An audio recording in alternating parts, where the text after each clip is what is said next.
আপনারা জানেন ভারতবর্ষে এই মুহূর্তে মুসলমানদের প্রতি বিগত বিজেপি সরকার আসার পরে অনেক কানুন লাগু করেছে। তার মধ্যে তিনটে বাগদি মসজিদ ভাঙা হলো। ভারতবর্ষের আম জনতা মুসলিম কোনো প্রতিবাদ করেনি, চুপচাপ মেরে ভেবেছিল যাক একটা মসজিদ যায়, আমরা শান্তিপ্রিয়ভাবে এখানে বসবাস করছি করব।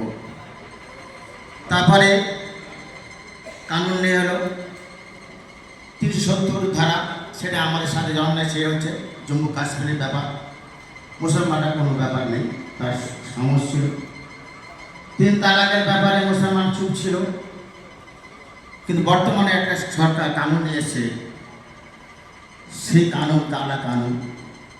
আপনারা জানেন ওয়াকফ সম্পত্তি, আপনারা যারা হজে যাচ্ছেন জানবেন হজে যত খরচা হচ্ছে, হজরত উসমান রাদিয়াল্লাহু আনহুর ওয়াকফ করা সম্পত্তি এখনও তার ব্যাংক ব্যালেন্স আছে।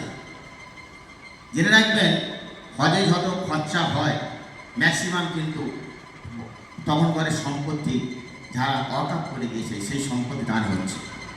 ঠিক ওইরকমই ভারতবর্ষের মুসলিমদের আমাদের পূর্বপুরুষরা যারা আমাদের লক্ষ লক্ষ একর জমি, মাদ্রাসা, মসজিদ, খানকা, গির্জা অনেক কিছু দান করে গেছে।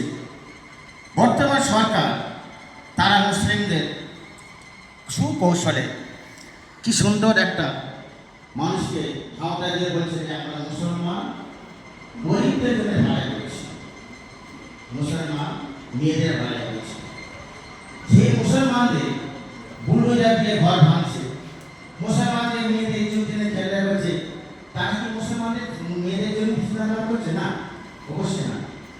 এই কারণে আমি আমাদের বদতলা মনসা হাজি সেবা সমিতির ডাকে এর প্রতিবাদ আগামী শুক্রবারে 8টার সময় আমরা একটা মিছিলে ডাক দিয়েছি।